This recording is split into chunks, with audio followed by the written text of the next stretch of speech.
நம்ம பார்க்க போகிற டாபிக் வந்து எலக்ட்ரோகார்டியோகிராம். இப்போது எலக்ட்ரோகார்டியோகிராம்னா என்ன? நம்ம சாதாரணமாக இசிஜி அப்படின்னு சொல்லுவோம். ஸோ இந்த இசிஜி வந்து எப்படி எடுக்கிறாங்க அப்படின்னு சொல்லி பார்த்தீங்கன்னாக்கா, so electrical activity of the heart, சரிங்களா?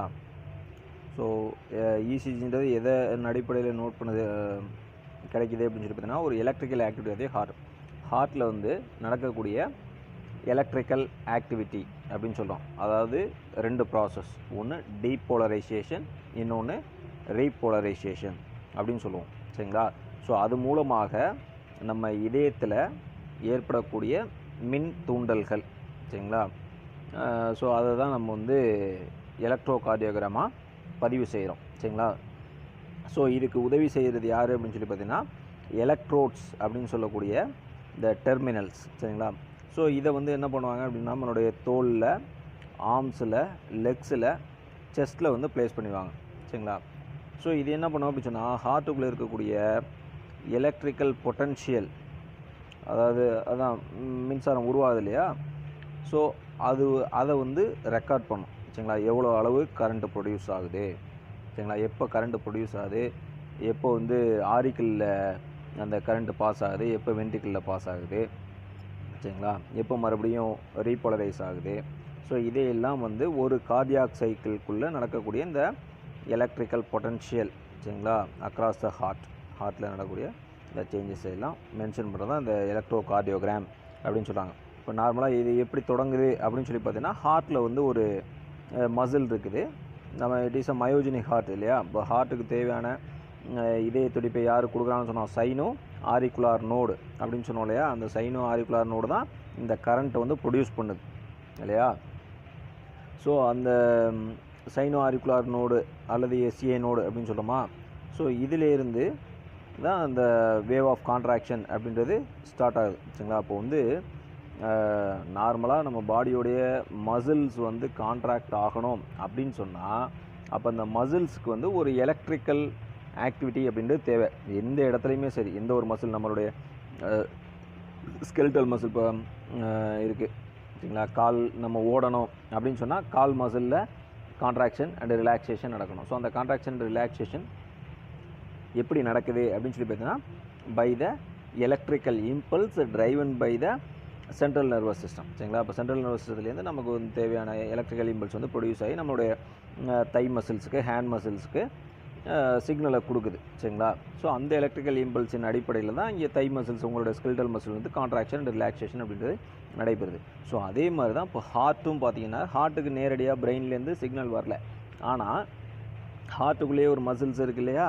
அதுதான் சைனோ ஆரிக்குலார் நோடு அப்படின்னு சொல்கிறாங்க. அந்த சைனோ ஆரிக்குலார் நோடு தான் ஹார்ட் மசில்ஸ் கான்ட்ராக்ட் ஆகிறதுக்கு தேவையான எலக்ட்ரிக்கல் இம்பல்ஸை ப்ரொடியூஸ் பண்ணுது. அந்த எலக்ட்ரிக்கல் இம்பல்ஸை பதிவு செய்கிறது தான் இந்த எலக்ட்ரோகார்டியோகிராம் அப்படின்னு சொல்கிறாங்க, சரிங்களா?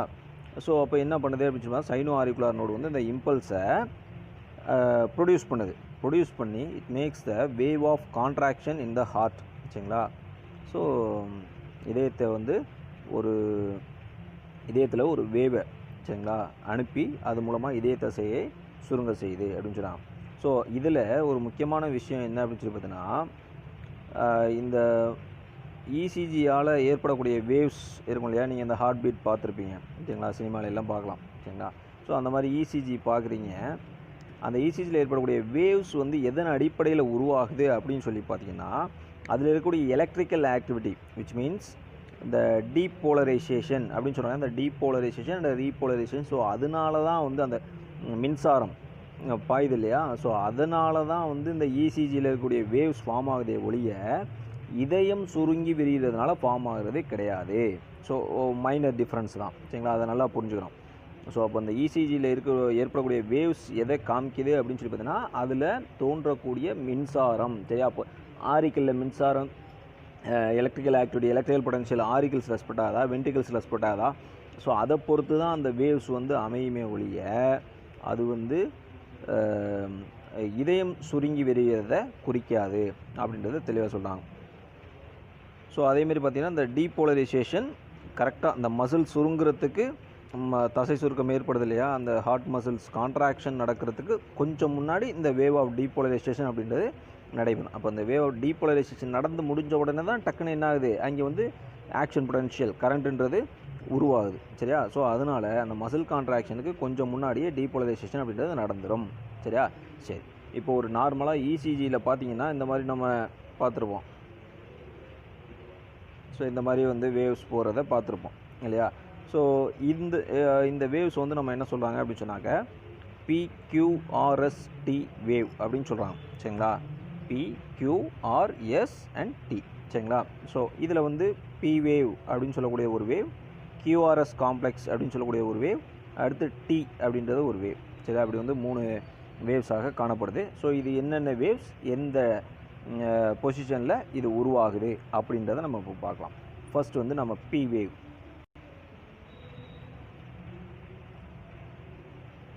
இந்த P வேவ் அப்படின்னு சொல்லி பார்த்தீங்கன்னா நார்மலாக ஒரு ஸ்மால் அப்வர்டு வேவ். சரிங்களா? ஸோ இந்த மாதிரி தோன்றுறது, இதை தான் நம்ம வந்து என்ன சொல்லுவோம், P வேவ் அப்படின்னு சொல்லுவாங்க. விச் இண்டிகேட்ஸ் த டீபோலரைசேஷன் இந்த ஏட்ரியா. அப்போ இந்த P வேவ் வந்துச்சுன்னா இதை எதை குறிக்குது அப்படின்னு சொல்லி பார்த்தீங்கன்னா ஏட்ரியாவில் டீபோலரைசேஷன் நடந்திருக்கு அப்படின்றத குறிக்குது. சரிங்களா? ஸோ இப்போது P வேவ் வந்து எவ்வளோ நேரம் ஏற்படும் அப்படின்னு சொல்லி பார்த்தீங்கன்னா 0.08 செகண்ட்லேருந்து 0.1 செகண்ட். சரிங்களா? நல்லா கவனிங்க, 0.08 செகண்ட்லேருந்து 0.1 செகண்ட். சரிங்களா? ஸோ இந்த செகண்ட்ஸுக்குள்ளே தான் வந்து இந்த டீபோலரைசேஷன் அப்படின்றது நடக்குது. ஸோ இதில் என்ன அர்த்தம் அப்படின்னு சொல்லி பார்த்தீங்கன்னா, இதில் என்ன நடக்குது அப்படின்னு சொல்லி பார்த்தீங்கன்னா இந்த எக்ஸிடேஷன் இதில் உருவாகக்கூடிய ஆரிக்கலில், இப்போ சைன் ஆரிக்குலர் நோடு எங்கே இருக்குன்னு தெரியும் இல்லையா, விச் இஸ் ப்ரெசன்ட் இந்த ரைட் ஆரிக்கலில் இருக்குது. சரிங்களா? அப்போ அங்கேருந்து ஸ்ப்ரெட் ஆகி அங்கேருந்து ஆரிஜினேட் ஆகி அது என்டையர் ஆரிக்கிள்ஸையும் அந்த டீபோலரைசேஷனுடைய வேவ்ஸ் வந்து ரீச் பண்ணுற டைம் இருக்கு இல்லையா, அதுதான் வந்து 0.8 to 0.1 செகண்ட் அப்படின்னு சொல்கிறோம். அப்போ சைனோ ஆரிக்குலர் நோட்லேருந்து வேவ்ஸ் ப்ரொடியூஸ் ஆகி ஆரிக்கிள்ஸ் ஃபுல்லாக ரீச் ஆகிறதுக்கு அது எடுத்துக்கொள்ளக்கூடிய நேரம் அப்படின்னு சொல்லி பார்த்தீங்கன்னா 0.08 செகண்ட் 0 to 0.1 செகண்ட் அப்படின்னு சொல்கிறாங்க. ஸோ இதுதான் வந்து P வேவாக கன்சிடர் பண்ணப்படுது. நீங்கள் இந்த பிக்சரில் கூட பார்த்தீங்கன்னா தெரியும். சரியா? இந்த இருக்குது பார்த்தீங்களா, P வேவ் அப்படின்னு போட்டிருக்காங்கல்ல, இந்த P வேவ். சரிங்களா? ஸோ இது எவ்வளோ நேரத்தில் நடக்குது அப்படின்னா 0.08 to 0.1 செகண்டில் நடக்குது. ஸோ இது எதை மென்ஷன் பண்ணுது அப்படின்னு சொல்லி பார்த்தீங்கன்னா ஆரிக்கிள் டீபோலரைசேஷன். இந்த entire auricles, right auricles, left auricle, 2 ஆரிக்கிளும் வந்து ஆரிஜினேட் ஆகி அது ஸ்ப்ரெட் ஆகி முடிகிற வரைக்கும் சரிங்களா எடுத்துக்கொள்ளக்கூடிய நேரம், அதை தான் வந்து இந்த P வேவ்ன்றது மார்க் பண்ணி காமிக்குது. சரியா? ரைட்.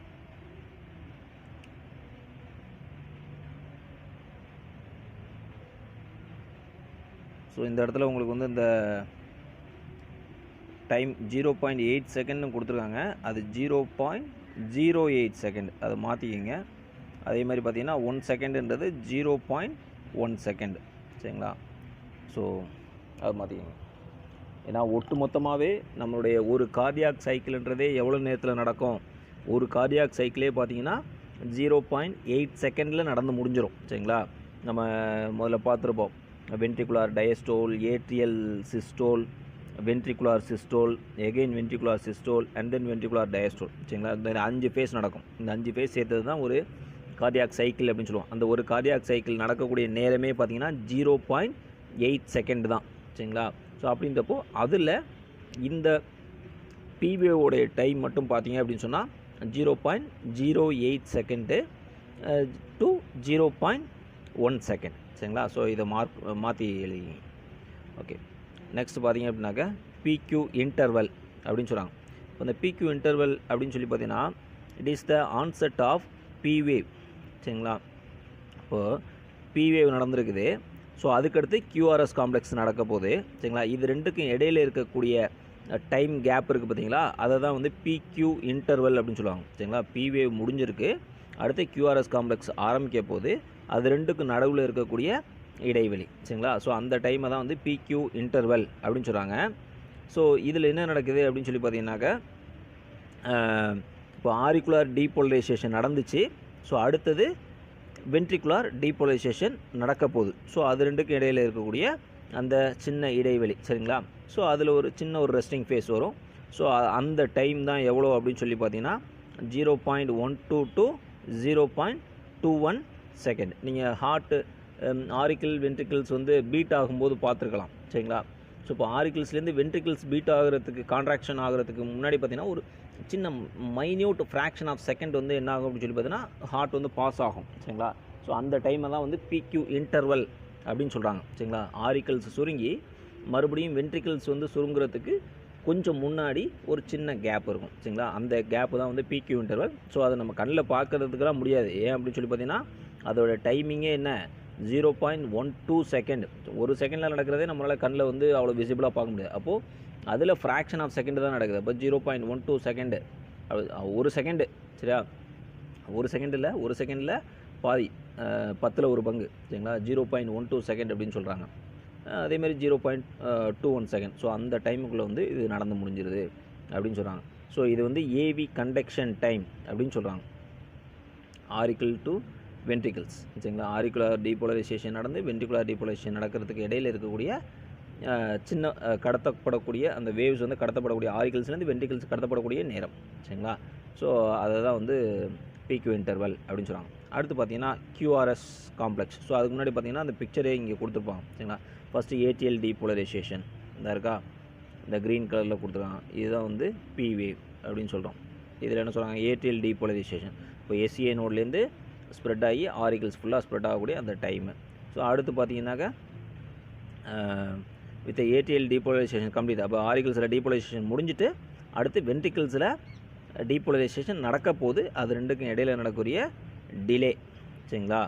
ஸோ இது கொடுத்துருக்க பாருங்க, the impulse is delayed at the AV node சரியா. ஸோ அதுக்கடுத்து பார்த்தீங்க அப்படின்னு சொன்னாக்கா மூணாவது தான் வந்து என்ன நடக்கும் அப்படின்னு சொன்னால் கியூஆர்எஸ் காம்ப்ளெக்ஸ் வந்து நடக்கும் சரியா. ஸோ அந்த கியூஆர்எஸ் காம்ப்ளெக்ஸ்னால் என்ன அப்படின்றத நம்ம பார்த்துடலாம். ஸோ இப்போ நம்ம சொல்லும்போது நம்ம வந்து ஃபஸ்ட்டு பி வேவ் தனியாக, அடுத்து கியூஆர்எஸ் காம்ப்ளெக்ஸ் தனியாக சொல்கிறோம். ஆனால் அது கியூஆர்எஸ் காம்ப்ளெக்ஸுக்கு தனியான வேவ்ஸ் அப்படின்றது கிடையாது சரிங்களா. ஸோ ஏடிஎல் டீபோலரைசேஷனுக்கு தனியான வேவ்ஸ் வந்து இசிஜியில் தெரியாது சரிங்களா. ஏன்னா அது நடக்கிறது ஃப்ராக்ஷன் ஆஃப் செகண்டில் தான் நடக்குது. ஸோ அதனால் தனியாகவே வேவ்ஸ் தெரியாது. ஸோ அதனால் ஏடிஎல் டீபோலரைசேஷன் நடந்து முடிஞ்ச உடனேயும் அடுத்து சைமல்டேனியஸாக நடக்கும் வென்ட்ரிகுலர் டீபோலரைசேஷன் நடக்கும் சரிங்களா. ஸோ அப்போ அதோட டைமிங் என்ன, கியூஆர்எஸ் காம்ப்ளெக்ஸோட டைமிங் என்ன, 0.06 செகண்ட் டு 0.09 செகண்ட் அப்படின்னு சொல்கிறாங்க சரிங்களா. ஸோ இப்போ இந்த கியூஆர்எஸ் காம்ப்ளெக்ஸ் வந்து ரொம்ப பிவேவை விட ரொம்ப ஷார்ட்டராக இருக்கும் அப்படின்னு சொல்கிறாங்க சரிங்களா. ஏன் அப்படின்னு சொல்லி பார்த்தீங்கன்னா இந்த டீபோலரைசேஷன் எங்கே நடக்குது அப்படின்னு சொல்லி பார்த்தீங்கன்னா பர்கிஞ்சி ஃபைபர்ஸில் நடக்குது. பர்கிஞ்சி ஃபைபர்ஸ் தெரியும் இல்லையா, அது இங்கே வென்ட்ரிக்கிள்ஸில் இருக்கக்கூடிய பிரான்ச்சஸ் தான் பர்கிஞ்சி ஃபைபர்ஸ்னு சொல்லுவோம். ஸோ அங்கே வந்து டீபோலரைசேஷன் நடக்கிறதுனால ரொம்ப ஷார்ட்டாகவே வந்து இந்த டீபோலரைசேஷன் வந்து முடிஞ்சிருது அப்படின்னு சொல்கிறாங்க. சப்போஸ் இந்த வேவ் வந்து இன்னும் கொஞ்சம் நீளமாக இண்டிகேட் பண்ணி காமிக்கப்பட்டது அப்படின்னு சொன்னால் என்ன அர்த்தம் அப்படின்னு சொன்னாக்கா இப்போ கியூஆர்எஸ் வேவ் வந்து டிலே ஆகுது அப்படின்னு அர்த்தம் சரியா. அப்போது ப்ராப்பராக கண்டக்ட் ஆகலை, அப்போ ஏதோ ஒன்று தடை செய்யுது. அப்போது என்ன காரணமாக இருக்கணும், ஒன்று வந்து வென்ட்ரிக்கிள்ஸ் வந்து வீக்கம் ஏற்பட்டுக்கணும் சரிங்களா. வென்ட்ரிக்கிள்ஸில் வந்து ஹைப்பர்ட்ரோஃபி வீக்கம் ஏற்பட்டுக்கணும், அல்லது இந்த பண்டில் ஆஃப் ஹிஸ் இருக்குல்லையே அது வழியாக தானே எலக்ட்ரிக்கல் சிக்னல் வரணும். ஸோ அப்போ அதில் ஏதாவது பிளாக் இருந்ததுன்னா சரிங்களா, பிளாக்ஸ் இந்த branches of the bundle of His சரிங்களா. ஸோ அதில் ஏதாவது பிளாக் இருந்ததுன்னா அந்த டைம் வந்து டிலே ஆகும். அப்போ வேவ் வந்து இன்னும் கொஞ்சம் பெருசாக காமிக்கும் சரியா. ஸோ அந்த மாதிரி பிரச்சனைகள் ஏற்படலாம் சரியா. அடுத்தது எஸ்டி செக்மெண்ட். அதுக்கு முன்னாடி இந்த பிக்சரில் பார்த்துருங்க, இந்த இருக்குது பாருங்கள் கியூஆர்எஸ் காம்ப்ளெக்ஸ். இதுதான் வந்து ஸோ பிக்யூ ரெண்டுக்கு நடுவில் இருக்க இன்டர்வல் பார்க்குறீங்க சரிங்களா. அது செகண்ட் ஸ்டெப்பில் நடந்தது. அடுத்து இது வந்து இதுதான் கியூஆர்எஸ் காம்ப்ளெக்ஸ் அப்படின்னு சொல்கிறாங்க சரிங்களா. ஸோ வென்ட்ரிகுலர் டீபோலரைசேஷன் இது எதை குறிக்குது அப்படின்னு சொன்னாக்க ஆரிக்குலர் டீபோலரைசேஷன் முடிஞ்சு வென்ட்ரிகுலர் டீபோலரைசேஷனை இது குறிக்குது அப்படின்னு சொன்னாங்க சரியா. ரைட். அடுத்து பார்த்தீங்கன்னா இது நடக்கும்போதே சைமல்டேனியஸாக பார்த்தீங்கன்னா இப்போ வென்ட்ரிக்கல் டீபோலரைசேஷன் நடக்கும்போது ஆரிக்கிள்ஸில் வந்து ரீபோலரைசேஷன் அப்படின்றது நடக்கும். First of all what is depolarization, ரீபோலரைசேஷன்றது ஏற்கனவே நான் சொல்லியிருப்பேன்னு நினைக்கிறேன் சரிங்களா. அந்த சார்ஜ்டு பார்ட்டிகிள்ஸ் சரிங்களா இந்த மாதிரி இருக்கும். ஆமாம், conduction of origin conduction of heart beat நடத்தும் போதே சொல்லியிருப்பேன். இல்லையா? இந்த சைடு வந்து அதிகமாக பாசிட்டிவ்ஸ் இருக்குது, இந்த சைடு நெகட்டிவ் இருக்குது. இப்போ பாசிட்டிவ் சார்ஜஸ் வந்து அதிகமாக உள்ளே வந்துச்சு அப்படின்னு சொன்னாக்க இந்த நெகட்டிவிட்டி போய் இது என்ன மாறிடும் அப்படின்னு சொன்னால் ஃபுல்லாகவே வந்து பாசிட்டிவாக மாறிடும். இந்த வெளியில் இருக்கக்கூடிய சைடு வந்து நெகட்டிவாக மாறிடும். அப்படி ஆல்டர்னேட்டாக மாறுறதா அந்த டீபோலரைசேஷன் அப்படின்னு சொல்லுவாங்க. இப்போ மறுபடியும் என்ன ஆகுது அப்படின்னு சொல்லி பார்த்தீங்கன்னாக்க இந்த நெகட்டிவ் சார்ஜஸ் எல்லாம் மறுபடியும் உள்ளே வர ஆரம்பிக்கும், பாசிட்டிவ் சார்ஜஸ் எல்லாம் வெளியில் போக ஆரம்பிக்கும். அப்போ உள்ளே வந்து நெகட்டிவிட்டி வந்துடும், மறுபடியும் பழைய நிலைக்கே வந்துடும். அதை தான் வந்து ரீபோலரைசேஷன் அப்படின்னு சொல்லுவாங்க.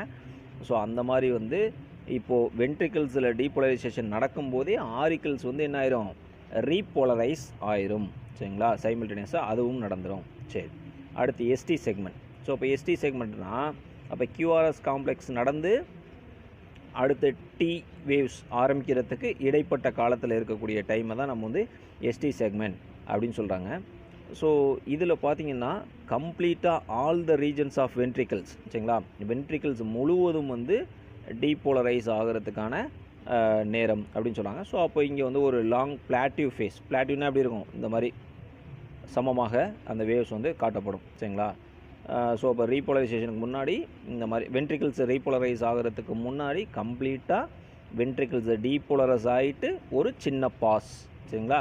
ஸோ அந்த பாஸை தான் நம்ம வந்து என்ன சொல்லுவாங்க அப்படின்னா பிளாட்டிவ் ஃபேஸ் அப்படின்னு சொல்கிறாங்க. சரிங்களா? ஸோ அப்போது ஹார்ட் மசில் ப்ரொலாங்டு டீபோலரைசேஷன், சரிங்களா, இந்த நீண்ட டீபோலரைசேஷன் எதனால் நடைபெறுது அப்படின்னு சொல்லி பார்த்தீங்கன்னா இந்த K+ எஃப்ளெக்ஸ். ஏன்னா K+ பொட்டாசியம் வந்து பாசிட்டிவ் அயான்ஸை வந்து வெளியில் கொண்டு போகிறது ரொம்ப ஸ்லோவாக இருக்கும். ஸோ அதனால தான் உள்ளே வந்து பார்த்தீங்க அப்படின்னு சொன்னால் நெகட்டிவிட்டி வந்து அதிகமாகவே இருந்துகிட்ருக்கு. ஸோ அதனால தான் பார்த்தீங்கன்னா டீபோலரைசேஷன் அப்படின்றது தொடர்ச்சியாக டிலே ஆகுது அப்படின்னு சொல்கிறாங்க. ஸோ இந்த எஸ்டி செக்மெண்ட் எவ்வளோ நேரம் இருக்கும் அப்படின்னு பார்த்தீங்கன்னாக்க 0.09 செகண்ட்ஸ். சரிங்களா? இது எஸ்டி செக்மெண்ட். அடுத்து பார்த்தீங்கன்னா டி வேவ், இதுதான் லாஸ்ட் வேவ். ஸோ அந்த டி வேவ் அப்படின்றது கம்ப்ளீட் வென்ட்ரிகுலார் டீபோலரைசேஷன் முடிஞ்சு அடுத்த வென்ட்ரிக்கிள்ஸ் என்ன ஆகும் அப்படின்னு சொல்லி பார்த்தீங்கன்னா ரீபோலரைஸ் ஆகும். சரிங்களா? அப்போ ஏன்னா இப்போ இதில் சொல்லிட்டோம் QRS காம்ப்ளெக்ஸில் வென்ட்ரிகுலார் டீபோலரைசேஷன் நடந்துருச்சு. சரியா? ஸோ அதுக்கப்புறம் என்ன ஆகணும், வென்ட்ரிக்கிள்ஸ் வந்து ரீபோலரைஸ் ஆகணும். அப்போ எஸ்டி செக்மெண்ட்டில் பார்த்தோம் வென்ட்ரிக்கிள்ஸ் முழுவதுமாக டீபோலரைஸ் ஆகுது, கம்ப்ளீட்டாக டீபோலரைஸ் ஆகுது அப்படின்னு சொல்கிறாங்க. ஸோ அதுக்கப்புறம் சின்ன ஒரு பாஸ் ஏற்படுது. ஸோ அந்த பாஸுக்கு அடுத்தது இப்போது சைமல்டேனியஸாக என்ன ஆகும் அப்படின்னு சொல்லி பார்த்தீங்கன்னா வென்ட்ரிக்கிள்ஸ் வந்து கம்ப்ளீட்டாக ரீபோலரைஸ் ஆகும். சரியா? இப்போ முதல்ல வந்து வென்ட்ரிகுலார் டீபோலரைசேஷன் நடக்கும்போது ஆரிக்கிள்ஸ் வந்து ரீபோலரைஸ் ஆச்சு. இப்போ வென்ட்ரிக்கிள்ஸில் டீபோலரைசேஷன் முடிஞ்சதுக்கு அப்புறம் வென்ட்ரிக்கிள்ஸு ரீபோலரைஸ் ஆகும். சரிங்களா? ஸோ அதை தான் நம்ம வந்து இங்கே டி வேவ் அப்படின்னு சொல்கிறோம். சரியா? So it represents the ventricular repolarization. சரிங்களா? The duration of the T wave is longer then QRS complex. அப்போ QRS காம்ப்ளெக்ஸோட டி வேவ் தான் வந்து ரொம்ப நேரம் எடுத்துக்கும் அப்படின்னு சொல்கிறாங்க. ஏன்னா இதில் வந்து ரீபோலரைசேஷனும் நடக்கணும், ஆஸ் வெல் அஸ் இந்த டீபோலரைசேஷனும் கம்ப்ளீட் ஆகணும். சரியா?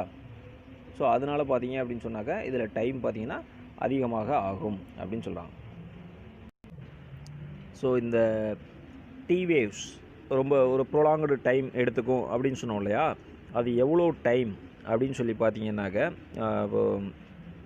0.2 to 0.4 செகண்ட்ஸ். சரிங்களா? ஸோ இதுதான் வந்து டி வேவுக்கான டைம். சரிங்களா? ஏன் டி வேவ் மட்டும் இவ்வளோ லென்த்தான டைம் 0.2 செகண்ட் நடக்குது அப்படின்னு சொல்லி பார்த்தீங்கன்னா வென்ட்ரிக்கிள்ஸில் ரெண்டுமே நடக்குது, சைமல்டேனியஸாக நடக்குது. அடுத்தடுத்து என்ன, ஃபஸ்ட்டு வென்ட்ரிக்கிள் வந்து டீபோலரைசேஷன் நடக்குது, அது முடிஞ்சு உடனேயும் வென்ட்ரிக்கிள் ரீபோலரைஸ் ஆகுது. அந்த ரெண்டு ஃபேஸையும் சேர்த்துறதுனால தான் இங்கே வந்து 0.2 to 0.4 செகண்ட் வந்து டைம் ஆகுது. சரியா? So that's all about the ECG. So இதை தான் நம்ம நார்மலாக இப்போ யாராச்சும் இப்போ ஹாஸ்பிட்டல் கூட்டி போகிறோம் பார்க்குறோம் அப்படின்னு சொல்லி பார்த்தீங்கன்னா இந்த இசிஜி எடுக்கிறத நம்ம பார்க்கலாம். அது ஒரு கிராஃப் ஷீட் மாதிரி போடுவாங்க. ஸோ அந்த கிராஃப் ஷீட்டில் பார்த்திங்கன்னா இந்த மாதிரி வேவ்ஸ் வந்து காட்டும். ஸோ அப்போ நமக்கு வந்து தெரிஞ்சுக்கலாம் பி வேவ்னா என்ன, கியூ வேவ்னா என்ன, QRS காம்ப்ளெக்ஸ்னால் என்ன, டி வேவ்னா என்ன. சரியா? ஸோ இப்போ இது வந்து டைம் எப்படி இருக்கும், ஸோ இதில் ஏதாவது எக்ஸ்டெண்ட் ஆச்சு அப்படின்னு சொன்னால் அப்போ எந்த சேம்பரில் பிரச்சனை இருக்குது அப்படின்றத டாக்டர் சொல்கிறதுக்கு முன்னாடி நம்மளே வந்து அசஸ் பண்ண முடியும்.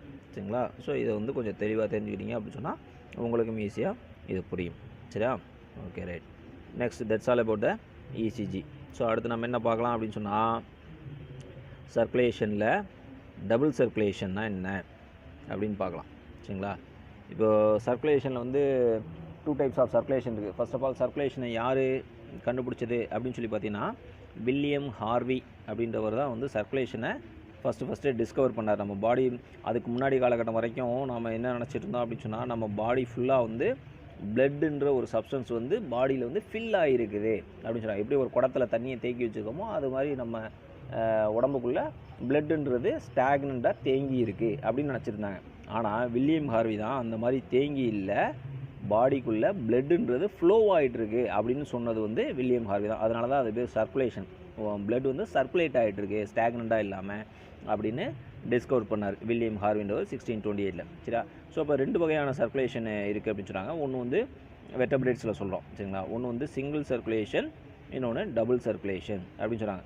அப்போ what is a single circulation அப்படின்னு சொல்லி பார்த்தீங்கன்னாக்க, இதயத்துலேருந்து இதயத்துக்கு ஒரு தடவை மட்டும் பிளட் வரும். சரியா? ஸோ அடுத்து டிஷ்யூஸ்க்கு போயிடும். சரியா? ஸோ அந்த மாதிரி இருந்தது அப்படின்னு சொன்னால் அதை வந்து சிங்கிள் சர்க்குலேஷன் சொல்லுவாங்க. அதே டபுள் சர்க்குலேஷன்னா 2 தடவை இதயத்துக்கு பிளட்டு வந்துட்டு வெளியில் போகும். சரியா? அது டபுள் சர்க்குலேஷன் சொல்லுவாங்க. என்ன சிம்பிளாக பாருங்கள், இப்போ இந்த ஹார்ட் இருக்குது. சரியா? இப்போ ஹார்ட்டில் வந்து என்ன இருக்குது அப்படின்னு சொன்னால், டீஆக்சிஜனேட்டட் பிளட் இருக்குது. இங்கேருந்து ஸ்டார்ட் பண்ணுவோம். சரியா? ஹார்ட்டில் வந்து டீஆக்சிஜனேட் பிளட் இருக்குது. ஸோ இப்போ டீஆக்சிஜனேட் பிளட்டில் ஹார்ட்டில் இருக்கக்கூடிய டீஆக்சிஜனேட் பிளட்டு எங்கே போகுது? கில்ஸுக்கு போகுது. எதுக்கு கில்ஸுக்கு போகுது? ஃபிஷ்ஷஸ் இருக்குது அப்படின்னு சொன்னாங்க. ஃபிஷ்ஷஸில் வந்து ரெஸ்பிரேட்டரி ஆர்கன் கில்ஸ் தான் இல்லையா? ஸோ அப்போ அந்த கில்ஸ் என்ன பண்ணும்? தண்ணியில் இருக்கக்கூடிய டிசால்வ்டு ஆக்சிஜனை இந்த கில்ஸ் வந்து ஃபில்டர் பண்ணி வச்சுருக்கோம். அப்போ இதில் ஆக்சிஜன் இருக்குமா? ஸோ அப்போ இந்த டீஆக்சிஜனேட் பிளட்டு கில்ஸில் இருக்கக்கூடிய ஆக்சிஜனை எடுத்துகிட்டு ஆக்சிஜனேட்டட் பிளட்டாக மாறி எங்கே போகும்? நேராக டிஷ்யூஸ்க்கே போயிடும் நேராக. சரியா? மறுபடியும் ஹார்ட்டுக்கு வராமல் நேராக எங்கேயே போயிடுது? டிஷ்யூஸ்க்கே போயிடுது. சரியா? அப்போ டிஷ்யூஸ்க்கு போயிட்டு ஆக்சிஜனை கொடுத்துட்டா இங்கே டிஷ்யூஸில் என்ன இருக்கும்? கார்பன் டை ஆக்சைடு ஃபார்ம் ஆகுமா? அந்த ஃபார்ம் ஆகக்கூடிய கார்பன் டை ஆக்சைடு எடுத்துகிட்டு டீஆக்சிஜனேட் பிளட்டாக மறுபடியும் ஹார்ட்டுக்கு வந்துடுது.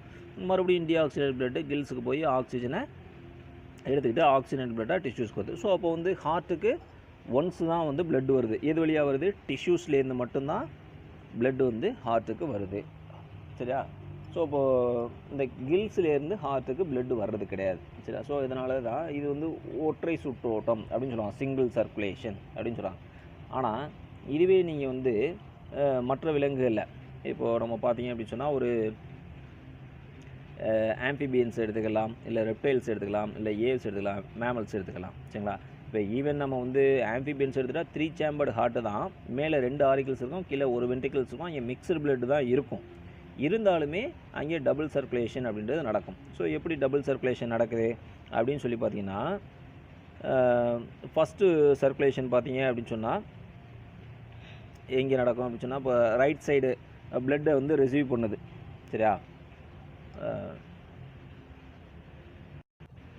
இப்போ ஃபஸ்ட்டு பார்த்தீங்க அப்படின்னு சொன்னாக்க, நம்மளுடைய சர்க்குலேஷன் வந்து எங்கே நடக்குது அப்படின்னு சொன்னால் ரைட் சைடு நடக்குது. சரிங்களா? இப்போ பாருங்கள், இந்த மாதிரி ரைட் சைடு சர்க்குலேஷன் நடக்குது. ஸோ அதுக்கப்புறம் மறுபடியும் பார்த்தீங்கன்னா லெஃப்ட் சைடு சர்க்குலேஷன் நடக்குது. அது 2 சர்க்குலேஷன் இருக்குது, 2 டைப்ஸ் ஆஃப் சர்க்குலேஷன். அது என்னன்றது நான் சொல்கிறேன். ஸோ பொதுவாக வந்து இந்த டபுள் சர்க்குலேஷன் வந்து எதில் காணப்படும் அப்படின்னு சொல்லி பார்த்தீங்கன்னாக்கா, மேமல்ஸில் வந்து நல்ல தெளிவாக, அதாவது கம்ப்ளீட் டபுள் சர்க்குலேஷன் இருக்கும். இப்போ இது நம்ம எடுத்துகிட்டோன்னு வச்சுங்களேன், ஆம்பிபியன்ஸும் ரெப்டைல்ஸ்லையும் எக்ஸப்ட் குரோக்கடைல்ஸை தவிர்த்து மீதி எல்லாத்துலேயும் பார்த்தீங்க அப்படின்னு சொன்னால், இந்த ஆம்பிபியன்ஸ் அண்ட் ரெப்டைல்ஸில் மிக்ஸ்டு பிளட் வந்து மிக்ஸ் ஆகும். அதனால் இன்கம்ப்ளீட் டபுள் சர்க்குலேஷன் அப்படின்னு சொல்லுவாங்க. 2 தடவை சுத்தம். இதுக்கு பேர் வந்து பல்மனரி சர்க்யூட்னு சொல்லுவாங்க. இதுக்கு பேர் வந்து சிஸ்டமிக் சர்க்யூட் அப்படின்னு சொல்லுவாங்க. சரியா? ஸோ அந்த மாதிரி வந்து 2 வகையான சர்க்குலேஷன் அப்படின்றது இதில் காணப்படும். ஃபஸ்ட்டு வந்து ரைட் சைடு சர்க்குலேஷன் நடக்கும், ரெண்டாவது வந்து லெஃப்ட் சைடு சர்க்குலேஷன் நடக்கும். அப்போ இந்த right side circulation left side circulation 2 complete ஆனால் தான் ஒரு கார்டியாக் சைக்கிள் கம்ப்ளீட் ஆகுது அப்படின்னு சொல்லுவோம். சரிங்களா? ஸோ இதில் பார்த்தீங்க அப்படின்னு சொன்னால், ஆம்பிபியன்ஸ் அண்ட் ரெப்டைல்ஸ்லையும் இங்கே வென்ட்ரிக்கிள்ஸ் வந்து ஒன்று தான் இருக்கிறதுனால இந்த ஆக்சிஜனேட் பிளட்டும் டீஆக்சிஜனேட் பிளட்டும் மிக்ஸ் ஆகும். அது இன்கம்ப்ளீட் டபுள் சர்க்குலேஷன் சொல்லுவோம். ஆனால் இங்கே மேமல்ஸில் பார்த்தீங்கன்னாக்க, மேமல்ஸில் ஏவ்ஸ்ல எல்லாம் பார்த்தீங்கன்னா complete partition of the chambers. சரி, அந்த சேம்பர்ஸ் வந்து தனித்தனியாக இருக்கும். ஸோ அதனால் வந்து கம்ப்ளீட் ஆக்சிஜனேட் பிளட்டும் டீஆக்சிஜனேட் பிளட்டும் மிங்கிள் ஆகவே ஆகாது, தனித்தனி செப்பரேட் ட்ராக்ஸில் இருக்கும். சரிங்களா? இப்போ right side of the heart அப்படின்னு எடுத்துக்கிட்டிங்கன்னா அது வந்து டீஆக்சிஜனேட்டட் பிளட்டும், லெஃப்ட் சைடு ஆஃப் தி ஹார்ட்னு எடுத்துக்கிட்டிங்கன்னா அதில் வந்து ஆக்சிஜனேட்டட் பிளட்டும் செப்பரேட்டாக இருக்கும். சரிங்களா? ஸோ இதுதான் வந்து கம்ப்ளீட் டபுள் சர்க்குலேஷன் அப்படின்னு சொல்லுவோம். சரியா? சரி, இதில் எப்படி சர்க்குலேஷன் நடக்குது? 2 சர்க்யூட் சொன்னோம். ஒன்று வந்து சிஸ்டமிக் சர்க்குலேஷன், இன்னொன்று பல்மனரி சர்க்குலேஷன் அப்படின்னு சொல்லுவோம். இப்போ பல்மனரி சர்க்குலேஷன்னா என்ன அப்படின்னு பார்க்கலாம். பல்மனரி சர்க்குலேஷன் என்ன, சிஸ்டமிக் சர்க்குலேஷன் என்ன? இப்போ ஃபஸ்ட்டு பார்த்தீங்க அப்படின்னா இந்த வென்ட்ரிகிள்ஸ் இருக்குது. அதாவது எனது right ventricles, left ventricle. Left வென்ட்ரிகிளில் ஆக்சிஜன் பிளட் இருக்குது. Oxygen blood from the left ventricle is pumped into the aorta. இதுதானே அயோட்டா. அயோட்டா வழியாக பம்ப் ஆகி அடுத்த ஆர்ட்ரிஸ், வெயின்ஸ் அண்ட் கேப்லரிஸ்ன்னு சொல்லி போய் எங்கே போயிடுது? நேராக டிஷ்யூஸ்க்கு போயிடுது. சரியா? டிஷ்யூஸில் போய் இந்த ஆக்சிஜன் பிளட்டை கொடுத்துட்டு இந்த டிஷ்யூஸில் வந்து கார்பன் டை ஆக்சைடு இருக்குதா, இந்த கார்பன் டை ஆக்சைடு எடுத்துக்கிட்டு மறுபடியும் எங்கே வந்து சேருது அப்படின்னு சொல்லி பார்த்தீங்கன்னாக்கா இந்த டிஷ்யூஸ்லேருந்து மறுபடியும் வெனியூல்ஸு, வெயின்ஸு, லார்ஜ் வெயின்ஸு, ஃபைனலாக சுப்பீரியர், இன்ஃபீரியர் வீனா கேவா வழியாக இங்கே ரைட் ஆரிக்கல். சரியா? ரைட் ஆரிக்கலில் வந்து டீஆக்சிஜன் பிளட்டை ட்ரெயின் பண்ணிடுது. சரியா? இந்த சர்க்குலேஷன், சரியா, இந்த சர்க்குலேஷனுக்கு பேர் என்ன அப்படின்னு சொன்னால் systemic circulation. So systemic circulation starts from the இங்கே லெஃப்ட் வென்ட்ரிக்கிள். சரியா? லெஃப்ட் வென்ட்ரிக்கிள்லேருந்து ஆரம்பித்து எங்கே முடியுது? ரைட் ஆரிக்கலில் வந்து முடியுது. சரியா? ஸோ இதை வந்து சிஸ்டமிக் சர்க்குலேஷன் அப்படின்னு சொல்லுவோம். அடுத்தது பல்மனரி சர்க்குலேஷன் சொல்லுவாங்க. அப்போ பல்மனரி சர்க்குலேஷன்னா என்ன அப்படின்னு சொல்லி பார்த்தீங்கன்னாக்க, இப்போ இந்த ரைட் ஆரிக்கலுக்கு டீஆக்சிஜன் பிளட் வந்துச்சா? சரி, it starts from the right ventricle. சரி, அப்போ ரைட் வென்ட்ரிக்கிள்லேருந்து டீஆக்சிஜன் பிளட் ஆனது பல்மனரி ஆர்டரி. ஸோ இது பேர் என்னது? Pulmonary artery. பல்மனரி ஆர்டரி வழியாக டீஆக்சிஜன் பிளட் ஆனது எங்கே எடுத்து போகுது? லங்ஸுக்கு எடுத்து செல்லப்படுது. லங்ஸில் வந்து அங்கே ஆக்சிஜன் இருக்குமா, அந்த ஆக்சிஜனை பிக்கப் பண்ணிவிட்டு அது ஆக்சிஜனேட்டட் பிளட்டாக பல்மனரி வெயின் வழியாக லெஃப்ட் ஆரிக்கலுக்குள்ள வந்து ரீச் ஆயிடுது. சரி, அப்போ ரைட் வென்ட்ரிக்கிளில் ஆரம்பித்து எங்கே முடியுது? லெஃப்ட் ஆரிக்கலில் முடியுது. சரியா? ஸோ இந்த சர்க்குலேஷனை நம்ம என்ன சொல்லுவோம்? பல்மனரி சர்க்குலேஷன் அப்படின்னு சொல்லுவோம். சரியா? லங்ஸை சுற்றி போகிறதுனால பல்மனரி சர்க்குலேஷன் அப்படின்னு சொல்லுவோம். சரியா? இப்போ இதுதான் வந்து சிஸ்டமிக் சர்க்குலேஷன், பல்மனரி சர்க்குலேஷன் அப்படின்னு சொல்கிறோம். சரிங்களா? அப்போ 2 டைப்ஸ் ஆஃப் சர்க்குலேஷன் அப்படின்றது இங்கே காணப்படுது. சரியா? இந்த மாதிரி 2 வகையான சர்க்கியூட் இருக்குது. சில காரணங்களுக்கு வந்து ரொம்ப முக்கியமானது அப்படின்னு சொல்கிறாங்க. ஏன் வந்து இந்த மாதிரி கம்ப்ளீட் செப்பரேட்டட் சர்க்கியூட்ஸ் இருக்கணும் அப்படின்னு சொல்லி பார்த்தீங்கன்னா, இங்கே ப்ரெஷர் வந்து டிஃப்ரெண்ட்டாக மெயின்டைன் ஆகுது. சரிங்களா? இப்போ ஏன்னா சிஸ்டமிக் சர்க்கியூட்டில் பார்த்தீங்கன்னா அதிக ப்ரெஷர் இருக்கும். பல்மனரி சர்க்கியூட்டில் பார்த்தீங்கன்னா ப்ரெஷர் கம்மியாக இருக்கும். ஏன்னா பக்கத்தில் தான் இருக்குது. ஏன்னா இப்போ பார்த்தீங்க அப்படின்னு சொன்னால் பல்மனரி சர்க்குலேஷனில் ப்ரெஷர் வந்து ஒரு குறைந்த அளவு தான் எக்ஸர்ட் ஆகும். சப்போஸ் இதுவே அதிக அளவு எக்ஸர்ட் ஆச்சுன்னா என்ன ஆகும் அப்படின்னு சொல்லி பார்த்தீங்கன்னா, இப்போது அது எங்கே பிளட்டு பல்மனரி ஆர்டரி வழியாக ஆர்டரியோல்ஸ் பிரிஞ்சு உள்ளே போய் லங்ஸுக்குள்ளே கேப்லரிஸ்க்குள்ளே போய் என்ட்ரு ஆகும் இல்லையா? அப்போ லங்ஸில் ஆல்வியோலஸ் இருக்குது.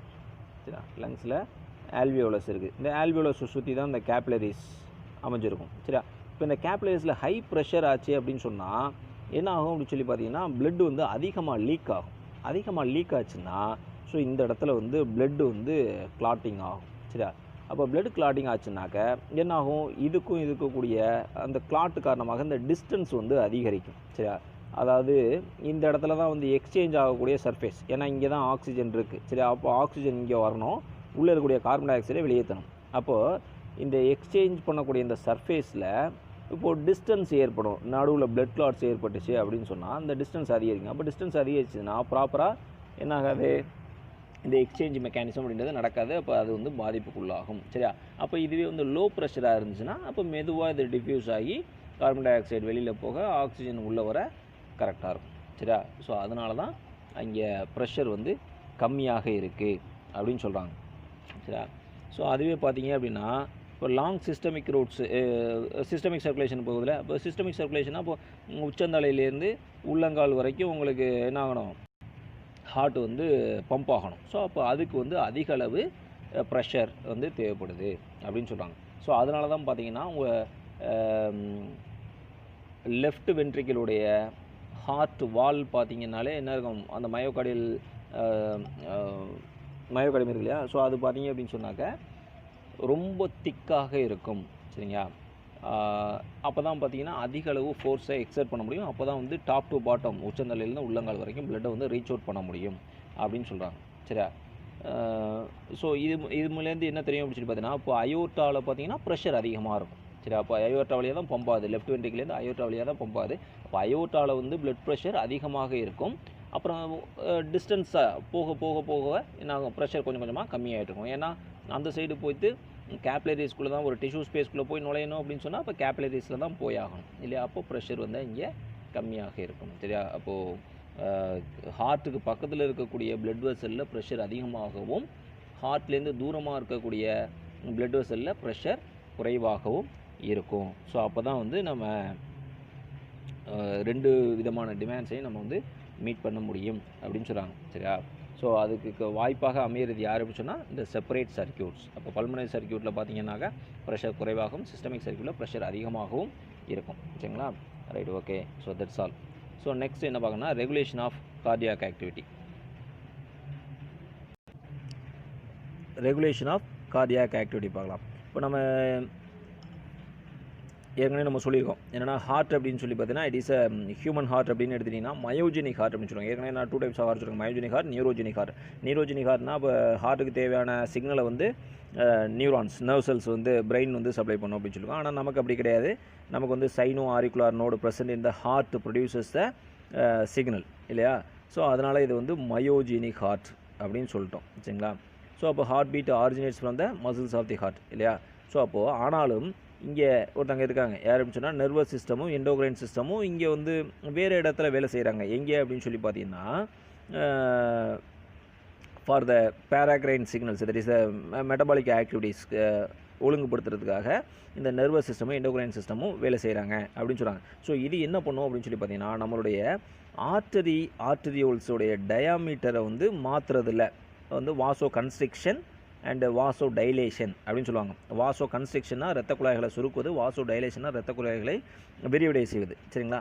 ஸோ இந்த பணிகளில் வந்து யார் ஈடுபடுவாங்க அப்படின்னு சொல்லி பார்த்தீங்கன்னா அந்த நர்வஸ் அண்ட் எண்டோக்ரைன் சிஸ்டம்ஸ் வந்து ஈடுபடுறாங்க அப்படின்னு சொல்கிறாங்க. ஸோ அதுதான் வந்து பிளட் ஃப்ளோடைய ரேட்டை வந்து ஆல்டர் பண்ணும் அப்படின்னு சொல்கிறாங்க. சரியா? ஸோ அப்போது இந்த நர்வஸ் கண்ட்ரோல் யார் பண்ணுறாங்க அப்படின்னு சொல்லி பார்த்தீங்கன்னா சிம்பத்தட்டிக் அண்ட் பேராசிம்பத்தட்டிக் நர்வ்ஸ். சரிங்களா? ஆட்டானமிக் நர்வஸ் சிஸ்டம் வந்து பண்ணுறாங்க.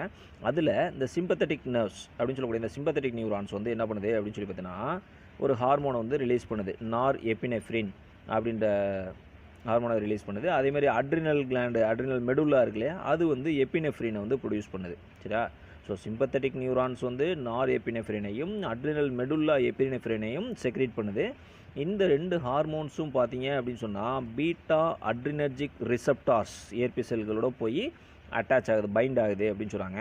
ஸோ இப்படி பைண்ட் ஆகுது இந்த 2 ஹார்மோன்ஸும் இந்த பீட்டா அட்ரினர்ஜிக் ரிசப்டார்ஸ் கூட பைண்ட் ஆகுறதுனால என்ன ஆகுது அப்படின்னு சொல்லி பார்த்தீங்கன்னா ஹார்ட் பீட்டோடைய ரேட் வந்து இன்க்ரீஸ் ஆகுது, ஹார்ட் ரேட் வந்து இன்க்ரீஸ் ஆகுது அப்படின்னு சொல்கிறாங்க. இப்போ இதுக்கு ஆல்டர்னேட்டிவாக அந்த ஹார்ட் ரேட்டை வந்து டெக்ரீஸ் பண்ணும். ஏன்னா தேவையான இடத்துல ஹார்ட் ரேட் இன்க்ரீஸ் பண்ணும், தேவையான இடத்துல ஹார்ட் ரேட்டை டெக்ரீஸ் பண்ணணும். சரியா? அப்போ ஹார்ட் ரேட்டை இன்க்ரீஸ் பண்ணுறதுக்கு இவங்க 2 பேரும் அப்படின்னு சொல்லி பார்த்தோம், பீட்டா அட்ரினர்ஜிக் ரிசப்டார்ஸோ கூட எபினெஃப்ரினும் நார் எபினெஃப்ரினும் பைண்ட் ஆகும் அப்படின்னு சொன்னோம். அதே நேரத்தில் அப்போ ஹார்ட் ரேட்டை டெக்ரீஸ் பண்ணுறதுக்கு யார் அப்படின்னு சொல்லி பார்த்தோன்னா இந்த பேராசிம்பத்தட்டிக் நியூரான்ஸ். சரியா? அங்கே சிம்பத்தட்டிக் நியூரான்ஸ் அப்படின்னு சொன்னோம், இங்கே பேராசிம்பத்தட்டிக் நர்வ்ஸ். ஸோ அவங்க என்ன பண்ணுறாங்க அப்படின்னு சொல்லி பார்த்தோன்னா அசிட்டில் கோலைன் அப்படின்ற இந்த கெமிக்கல் சப்ஸ்டன்ஸை வந்து ரிலீஸ் பண்ணுறாங்க. ஸோ இது எல்லாமே பார்த்தீங்க அப்படின்னு சொன்னாக்க கெமிக்கல் சிக்னல்ஸ். சரிங்களா? ஸோ இந்த கெமிக்கல் சிக்னல்ஸை வந்து ப்ரொடியூஸ் பண்ணுறாங்க. அசிட்டில் கோலைன் கெமிக்கல் சிக்னல்ஸை ப்ரொடியூஸ் பண்ணி இந்த மஸ்காரினிக் ரிசப்டார்ஸ். சரிங்களா? முதல்ல சொன்னது பீட்டா அட்ரினர்ஜிக் ரிசப்டார்ஸ், இது வந்து மஸ்காரினிக் ரிசப்டார்ஸ். சரிங்களா? அப்போ அசிட்டில் கோலைன் மஸ்காரினிக் ரிசப்டார்ஸ் கூட வந்து பைண்ட் ஆகி என்ன பண்ணுது, ஹார்ட் பீட்டை கம்மி பண்ணும். சரியா? ஸோ இது வந்து நர்வஸ் கண்ட்ரோல். சரியா? அப்போ நர்வஸ் கண்ட்ரோல் யார் அப்படின்னு சொல்லி பார்த்தீங்கன்னா sympathetic nerves, parasympathetic nerves. Sympathetic nerves என்னத்தை ப்ரொடியூஸ் பண்ணணும்னு சொன்னோம், நார் எபினெஃப்ரினையும் அட்ரினல் மெடுல்லா வந்து எபினெஃப்ரினையும் ப்ரொடியூஸ் பண்ணி பீட்டா அட்ரினர்ஜிக் ரிசப்டார்ஸ் கூட பைண்ட் ஆகி ஹார்ட் ரேட்டை இன்க்ரீஸ் பண்ணும். அதே ஆப்போசிட்டாக பேராசிம்பத்தட்டிக் நர்வ்ஸ் அசிட்டில் கோலைனை செக்ரேட் பண்ணி மஸ்காரினிக் ரிசப்டார்ஸ் கூட போய் இணைஞ்சி ஹார்ட் ரேட்டை டெக்ரீஸ் பண்ணணும். சரியா? ஸோ இவ்வளோ தான் வந்து நர்வஸ் சிக்னல்ஸ். அதே அடுத்து ஹார்மோன்ஸ் சிக்னல்ஸ் அப்படின்னு சொல்லி பார்த்தீங்கன்னா அது யார் வேலை செய்கிறாங்க, வாசோப்ரெசின் ஹார்மோன் நம்ம கேள்விப்பட்டிருக்கோம், ஆக்சிடோசின், வாசோப்ரெசின். வாசோப்ரெசின் யார் செக்ரேட் பண்ணுறாங்க, இந்த பிட்யூட்ரி, போஸ்டீரியர் பிட்யூட்ரி வந்து ப்ரொடியூஸ் பண்ணுவாங்களா. ஸோ அந்த வாசோப்ரெசினும் ஆன்ஜியோடென்சின் 2. சரியா? ஸோ இவங்க வந்து கிட்னிலேருந்து ப்ரொடியூஸ் ஆகக்கூடியவங்க. சரியா? ஸோ இவங்க 2 பேரும் ரெகுலேஷன் ஆஃப் கிட்னியை ஒழுங்குபடுத்தி வாசோ கன்ஸ்ட்ரிக்ஷனை ஏற்படுத்துகிறாங்க. சரியா? வாசோப்ரெசின்ற ஹார்மோன், ஆஞ்சியோடென்சின் 2 அப்படின்ற ஹார்மோன், இவங்க 2 பேரும் கிட்னியினுடைய செயல்பாட்டை ஒழுங்குபடுத்தி வாசோ கன்ஸ்ட்ரிக்ஷன், பிளட் வெசல் சுருக்கத்தை, பிளட் வெசலுடைய சுருக்கத்தை ஏற்படுத்துகிறாங்க. அதே நேரத்தில் நாட்ரியூரெட்டிக் பெப்டைடு அப்படின்னு சொல்லக்கூடிய ஹார்மோன், இதை யார் ப்ரொடியூஸ் பண்ணாங்கன்னா இது ஹார்ட்டு தான் ப்ரொடியூஸ் பண்ணுது. சரியா? நாட்ரியூரெட்டிக் பெப்டைடு அப்படின்னு சொல்லுவாங்க. இது வந்து ஹார்ட் ப்ரொடியூஸ் பண்ணி வாசோ டைலேஷனை ஏற்படுத்தும். முதல்ல வந்து வாசோப்ரெசின், ஆஞ்சியோடென்சின் 2 கிட்னியோட ஃபங்க்ஷனை ஒழுங்குபடுத்தி வாசோ கன்ஸ்ட்ரிக்ஷனை ஏற்படுத்துது. Natriuretic peptide secreted from the heart promotes the vasodilation. சரியா? ஸோ இது நல்லா படிச்சுக்கோங்க. அடுத்து பார்த்தீங்கன்னா வேகஸ் நர்வ்னு ஒரு ஸ்பெஷல் நர்வ் இருக்குது, பிரெயின்லேருந்து வருது. சரிங்களா? ஸோ இது என்ன பண்ணுது அப்படின்னு சொல்லி பார்த்தீங்கன்னா, it is a parasympathetic nerve அப்படின்னு சொல்கிறாங்க. இது வந்து ஹார்ட்டுடைய ஆரிக்கிள்ஸு, தட் இஸ் குறிப்பாக சொல்லணும் அப்படின்னு சொன்னால் சைனோ ஆரிக்குலார் நோடுக்கும் ஆரிக்குலோ வென்ட்ரிகுலார் நோடுக்கும் இதோடைய நர்வ்ஸை வந்து சப்ளை பண்ணுது அப்படின்றத தகவலை சொல்கிறாங்க. சரியா? So that's all about the regulation of cardiac activity. Next வந்து நம்மளுடைய சர்க்குலேட்டரி சிஸ்டமில் இருக்கக்கூடிய டிஸார்டர்ஸ் என்னென்ன அப்படின்றத பார்க்கலாம். ஸோ என்ன மாதிரியான டிஸார்டர்ஸ் வந்து நமக்கு வருது அப்படின்னு சொல்லிட்டுனா ஹைப்பர் டென்ஷன் அப்படின்னு சொல்லுவாங்க. ஹைப்பர் டென்ஷன்னா நம்ம காமனாக நம்ம சொல்லுவோம் பிபி அப்படின்னு சொல்லுவோம். இல்லை, பிபி அதிகமாக இருக்கிறது தான் நம்ம வந்து ஹைப்பர் டென்ஷன், பிளட் ப்ரெஷர் வந்து அதிகமாக இருக்கிறத பிபி அப்படின்னு சொல்லுவோம். நார்மல் பர்சனுக்கு வந்து எவ்வளோ இருக்கும் பிளட் ப்ரெஷர் அப்படின்னு சொல்லி பார்த்தீங்கன்னா, சிஸ்டோலிக் ப்ரெஷர் 120, டயஸ்டோலிக் ப்ரெஷர் 80 அப்படின்னு சொல்லுவாங்க. சிஸ்டோலிக் ப்ரெஷர்னாக்க சிஸ்டோலிக் ப்ரெஷர், டயஸ்டோலிக் ப்ரெஷர் படிச்சிருக்கோம் இல்லையா? So auricular contraction, ventricular contraction. சரியா? ஸோ அப்போது சிஸ்டோலிக் ப்ரெஷர் அப்படின்றது 120 மில்லிமீட்டர், டயஸ்டோலிக் ப்ரெஷர்ன்றது 80 மில்லிமீட்டர் அப்படின்னு சொல்கிறாங்க. ஸோ அதே மாதிரி மீண்டும் உங்களுக்கு ஞாபகப்படுத்துறதுக்காக ஒரு தடவை சொல்கிறேன். இந்த சிஸ்டோலிக் ப்ரெஷர் அப்படின்றது என்ன அப்படின்னு சொல்லி பார்த்தீங்கன்னா, pressure in the arteries when the chambers of the heart contracts. சரியா? ஹார்ட் சேம்பர்ஸ் வந்து கான்ட்ராக்ட் ஆகும்போது பிளட் வெசல்ஸில் இருக்கக்கூடிய ப்ரெஷரை தான் வந்து சிஸ்டோலிக் ப்ரெஷர்னு சொல்லுவோம். அதே ஹார்ட் சேம்பர்ஸ் ரிலாக்ஸாக இருக்கும்போது அப்போது இருக்கக்கூடிய ப்ரெஷரை வந்து பிளட் வெசலில் இருக்கக்கூடிய ப்ரெஷரை வந்து டயஸ்டோலிக் ப்ரெஷர் அப்படின்னு சொல்லுவோம். சரியா? அப்படி இருக்கிறது தான் சிஸ்டோலிக் ப்ரெஷர் 120, டயஸ்டோலிக் ப்ரெஷர் 80 அப்படின்னு சொல்கிறோம். சரியா? ஸோ இப்போது நார்மலாக இருக்கக்கூடிய பர்சனில் இந்த டயஸ்டோலிக் ப்ரெஷர் வந்து 80 நார்மலாக இருக்கா, இது வந்து 90 ஆர் 90 எபோவ் வந்துச்சு அப்படின்னு சொன்னால், அல்லது இந்த சிஸ்டோலிக் ப்ரெஷர் 120 இருக்கு இல்லையா, இது வந்து ரீச்சஸ் 150 மில்லிமீட்டர் அப்படின்னு சொன்னால், ஸோ அதை தான் வந்து நம்ம ஹைப்பர் டென்ஷன் அப்படின்னு சொன்னோம். அதாவது ஒரு நீண்ட காலத்துக்கு இப்போ ஏதாவது ஒரு டைமில் நம்ம ஏதாவது பார்த்து பயந்துருப்போம், திடீர்னு ஒரு ஏதாவது படபடப்பில் இருப்போம். ஸோ அந்த மாதிரி டைமில் வந்து இன்க்ரீஸ் ஆகிறது வேறு. நார்மலாக எந்த கண்டிஷன்லையுமே நீங்கள் எப்போ பார்த்தீங்கன்னாலும் ப்ரெஷர் செக் பண்ணிங்க அப்படின்னு சொன்னால் உங்களுக்கு ஒரு 90, சிஸ்டோலிக் ப்ரெஷர் வந்து 150, டயஸ்டோலிக் ப்ரெஷர் 90 அப்படின்ற ரேஞ்சில் பர்சிஸ்டண்ட்டாக இருந்தது அப்படின்னு சொன்னால் உங்களுக்கு வந்து ஹைப்பர் டென்ஷன் இருக்குது அப்படின்னு. அப்போ ஹைப்பர் டென்ஷன் வந்து என்ன பண்ணும் அப்படின்னு சொல்லி பார்த்தீங்கன்னா, நம்மளோட இன்டர்னல் ஆர்கன்ஸ் வந்து பாதிக்கும். மெயினாக பார்த்தீங்கன்னா ஹார்ட்டை பாதிக்கும், பிரெயின், கிட்னிஸை வந்து இது பாதிக்கும் அப்படின்னு சொல்கிறாங்க. Next disease coronary heart disease அப்படின்னு சொல்கிறாங்க. கொரோனரி ஹார்ட் டிசீஸ் அப்படின்னு சொல்லி பார்த்தீங்கன்னாலே கொரோனரி ஆர்டரி அப்படின்னு சொல்லுவோம் இல்லையா? கொரோனரி ஆர்டரின்றது இதயத்துக்கு ரத்தத்தை சப்ளை பண்ணக்கூடிய பிளட் வெசல்ஸ். ஸோ அந்த பிளட் வெசல்ஸில் ஏதாவது பாதிப்பு ஏற்பட்டுச்சுன்னா, ஸோ அதுதான் இந்த கொரோனரி ஹார்ட் டிசீஸ் அப்படின்னு சொல்கிறாங்க. ஸோ அந்த கொரோனரி ஹார்ட் டிசீஸில் வந்து என்ன நடக்குது அப்படின்னு சொல்லி பார்த்தீங்கன்னா, அதோடைய ஆர்டரிஸில் வந்து அதிரோமா அப்படின்னு ஒன்று ஃபார்ம் ஆகுது. ஸோ அதிரோமான்றது என்ன அப்படின்னு சொல்லி பார்த்தீங்கன்னா, காம்ப்ளெக்ஸ் ஆஃப் சப்ஸ்டன்சஸ், என்னென்ன சப்ஸ்டன்சஸ்லாம் சேர்ந்ததை வந்து நம்ம அதிரோமான்னு சொல்கிறோம்னா, அதில் வந்து நம்ம சாப்பிடக்கூடிய cholesterol, fibres, dead muscles, platelet cells, so இதெல்லாம் ஒன்றா சேர்ந்து இருந்ததுனால தான் நம்ம அதை வந்து அதிரோமா அப்படின்னு சொல்கிறோம். ஸோ இந்த டிசீஸ்க்கு பேர் வந்து அதிரோஸ்க்ளெரோசிஸ் அப்படின்னு சொல்லுவாங்க. சரியா? ஸோ இப்போ இந்த கொலஸ்ட்ரால் அதிகமாக இருந்ததுன்னா, அந்த அதிரோமான்னு சொல்லக்கூடிய இந்த இதில் வந்து கொலஸ்ட்ரால் கண்டென்ட் அதிகமாக இருந்ததுன்னா அது என்ன ஆகும், உள்ள இரத்த குழாய்களுக்குள்ள ஒரு படிவு ஏற்படும். சரிங்களா? இரத்த குழாய்களில் எப்படி நம்ம பல்லில் காரப்படியுது இல்லை, அந்த மாதிரி இரத்த குழாய்களுக்குள்ளே ஒரு படிவு ஏற்படும். சரிங்களா? அதுதான் பிளேக் அப்படின்னு சொல்லுவாங்க, within the inner lining of the arteries. So அதனால் அந்த படிவு ஏற்படுறதுனால ரொம்ப படிஞ்சு போச்சுன்னா என்னாகும், அதுக்கப்புறம் இரத்த குழாய் சுருங்கி விரியும் தன்மையை வந்து இழந்துடும். சரிங்களா? ஸோ அதனால் லெஸ் எலாஸ்டிக்காக மாறிடும். ஸோ அதனால் அதுக்குள்ளே வந்து இரத்த ஓட்டம் வந்து தடைப்படும் சரிங்களா. ஏன்னா அது படிய என்ன ஆகும், கொஞ்சம் கொஞ்சமாக அதிகமாக படிய ஆரம்பிச்சிச்சு அப்படின்னு சொன்னால் இரத்த குழாய்களுடைய டயாமீட்டர் அப்படின்றது குறுகி போயிடும் சரியா, நேரோ ஆயிரும். ஸோ அப்போ அது ரத்தத்தினுடைய அளவு வந்து குறைஞ்சிரும் சரியா. ஸோ அடுத்து பார்த்தீங்கன்னா plaque grows within the artery and tends to form clots. So இது நாளடைவில் இந்த படிவு கொஞ்சம் கொஞ்சமாக என்ன ஆயிடுது, கிளாட் இரத்த கட்டிகளாக போய் அதில் அடைச்சிக்குது. அந்த கட்டிகளை தான் நம்ம என்ன சொல்லுவோம், த்ராம்பஸ் அப்படின்னு சொல்லுவோம். அதே வந்து இதயத்துக்கு செல்லக்கூடிய இரத்த குழாய்களில் இந்த கட்டி ஏற்படுச்சுன்னா அதை வந்து கொரோனரி த்ராம்பஸ் அப்படின்னு சொல்லுவோம். இதே மூளைக்கு செல்லக்கூடிய இரத்த குழாய்களில் இந்த மாதிரி கட்டி ஏற்படுச்சு அப்படின்னு சொன்னால் செரிப்ரல் த்ராம்பஸ் அப்படின்னு சொல்லுவோம் சரியா. ஸோ இந்த இரத்த குழாய் இதயத்துக்கு செல்லக்கூடிய இரத்த குழாய் கொரோனரி ஆர்டரியில் வந்து த்ராம்பஸ் ஏற்படுச்சுன்னா அதனால என்ன ஏற்படும், ஹார்ட் அட்டாக் வந்து ஏற்படும் அப்படின்னு சொல்லுவாங்க சரியா. ரைட், நெக்ஸ்ட் வந்து ஸ்ட்ரோக்குன்றது இப்போ நம்ம சொன்ன மாதிரியே தான்.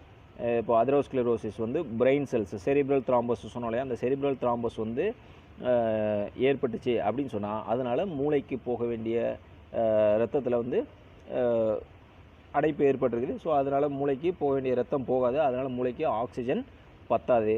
ஸோ அப்போது வந்து ப்ரெஷர் அதிகமாகி என்ன ஆகலாம் அப்படின்னு சொன்னால் மூளைக்கு செல்லக்கூடிய இரத்த குழல்கள் வந்து பர்ஸ்ட் ஆகிடலாம். ஸோ அப்போ வந்து மூளையில் வந்து இரத்த கசிவு அப்படின்றது, இரத்தம் உறைதல் இரத்த கசிவு அப்படின்றது ஏற்படும் சரியா. ஸோ இதனால என்ன ஆகும் அப்படின்னு சொல்லி பார்த்தீங்கன்னா ஸ்ட்ரோக் வந்து ஏற்படுது அப்படின்னு சொல்கிறாங்க.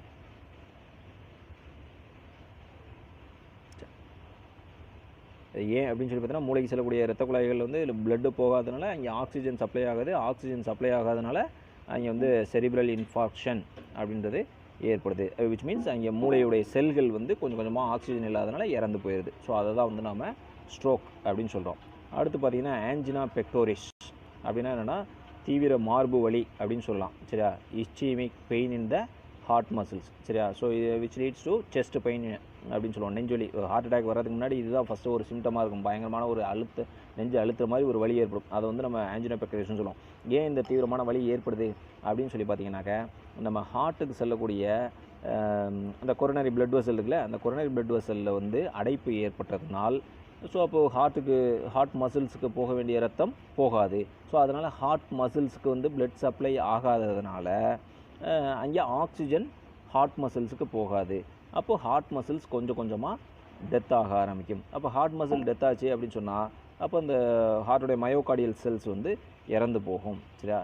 ஸோ அதனால தான் வந்து ஹார்ட் வந்து எஃபெக்டிவாக பம்ப் பண்ண முடியாது. ஸோ அதனால தான் நமக்கு வந்து நெஞ்சுவலி அப்படின்றது ஏற்படுது. A tightness or choking with difficult in breathing. So அப்போ நமக்கு வந்து மூச்சு விடுறதுக்கு கொஞ்சம் சிரமமாக இருக்கும், நெஞ்சை பிடிச்சி இருக்கிற மாதிரி இருக்கும் சரிங்களா. ஸோ இது வந்து ஒரு செஸ்ட் பெயின் அல்லது ஆஞ்சினா அப்படின்னு சொல்லுவாங்க சரியா.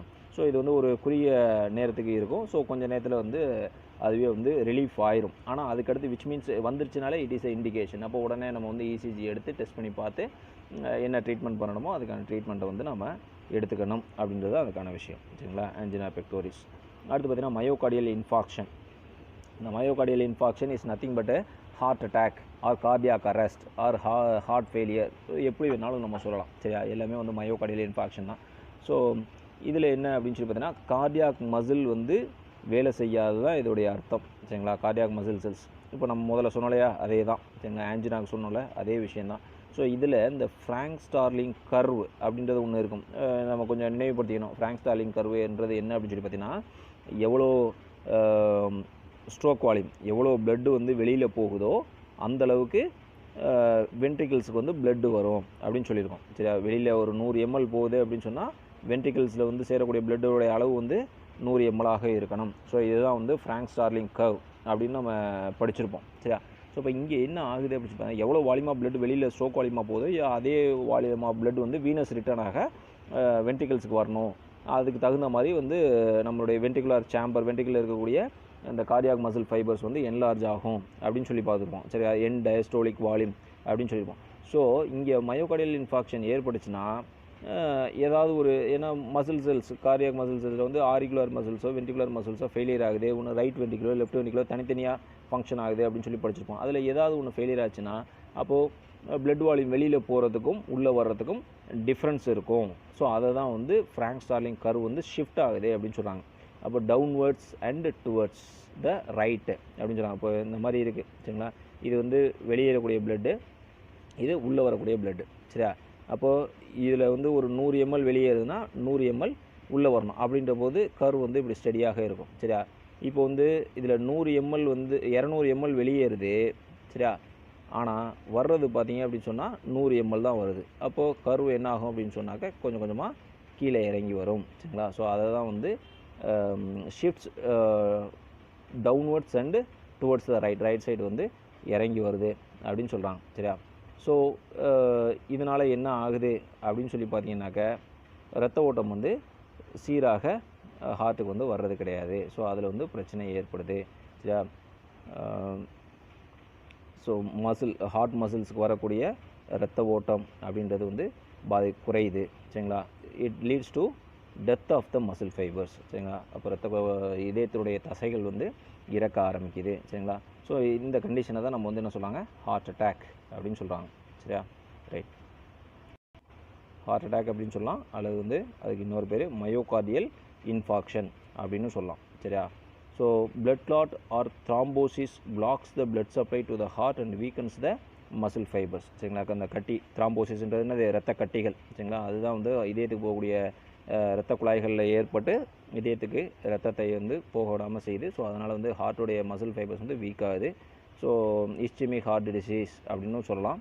ஸோ அதனால் வந்து போதுமான அளவு ஹார்ட் மசில்ஸுக்கு தேவையான ஆக்சிஜன் சப்ளை வந்து இருக்காது, கம்மியாக தான் ஆகும். ஸோ அதனால தான் வந்து ஆஞ்சினா ஏற்படுது அப்படின்றத முதல்ல பார்த்தோம். அந்த ஆஞ்சினாவுடைய கண்டினியூஷன் தான் பார்த்தீங்க அப்படின்னு சொன்னாக்க இந்த ஹார்ட் அட்டாக் அப்படின்னு சொல்லலாம் சரிங்களா. So resulting in heart failure. So அப்போ முழுவதுமாக ஒரு பகுதி செயலிழந்து போயிடுது அப்படின்னு சொன்னாக்க அதுக்கப்புறம் ஹார்ட் வந்து வேலை செய்யாது சரிங்களா. அதுதான் ஹார்ட் ஃபெயிலியர் அப்படின்னு சொல்லுவோம்.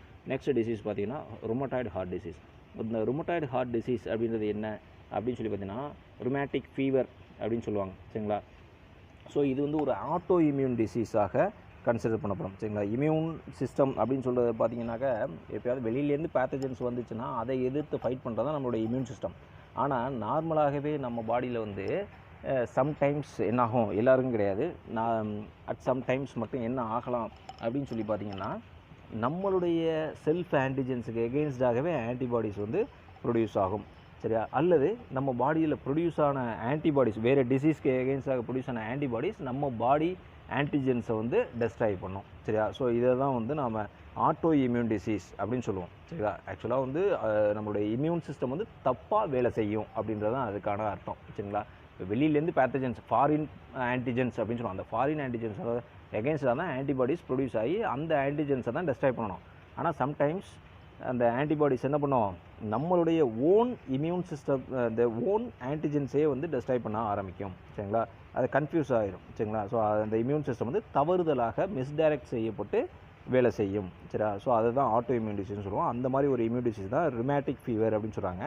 ஸோ இது எதனால் ஏற்படுது அப்படின்னு சொல்லி பார்த்தீங்கன்னா அது ஒரு ஸ்ட்ரெப்டோகாக்கல் இன்ஃபெக்ஷன், அதாவது சாதாரணமாக தொண்டை வலி சரிங்களா. இந்த தொண்டை வலி எதனால் ஏற்படுது அப்படின்னு சொல்லி பார்த்தீங்கன்னா ஒரு ஸ்ட்ரெப்டோகாக்கல் பாக்டீரியா இருக்கு இல்லையா. ஸோ அதனால ஏற்படுது சரிங்களா. தொண்டை வலி வந்து ஸ்ட்ரெப்டோகாக்கல் பாக்டீரியாவில் ஏற்படுது.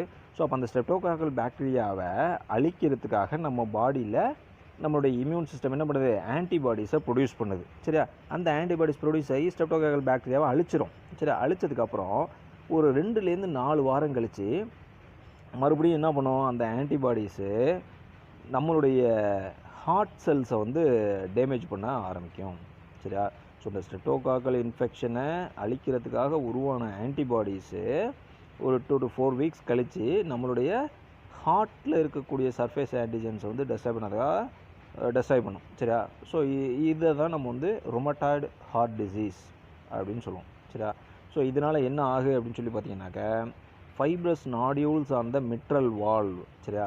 மிட்ரல் வால்வ்ன்றது என்னது, பைகஸ்பிட் வால்வ் சொல்லலாம். அந்த பைகஸ்பிட் வால்வில் சின்ன சின்ன நார்க்கட்டிகள் வந்து உருவாகும், நார்க்கட்டிகள் நார் முடிச்சுகள் மாதிரி உருவாகும். ஸோ அப்போ வந்து பிளட் ஃப்ளோவை வந்து ஒழுங்குபடுத்தாது சரிங்களா. ஸோ அடுத்து பார்த்தீங்கன்னா fibrosis of the connective tissue சரிங்களா. இணைப்பு திசுக்களில் வந்து நாரிழைகள் வந்து உருவாகும் அப்படின்னு சொல்கிறாங்க. அண்டு பெரிகார்டியல் கேவிட்டி இருக்கும் பார்த்தியா, பெரிகார்டியல் ஃப்ளூயிட் இருக்கும் இல்லையா, அதில் வந்து accumulation of the more fluid சரிங்களா. ஸோ இதெல்லாம் வந்து ஏற்படும் அப்படின்னு சொன்னாங்க.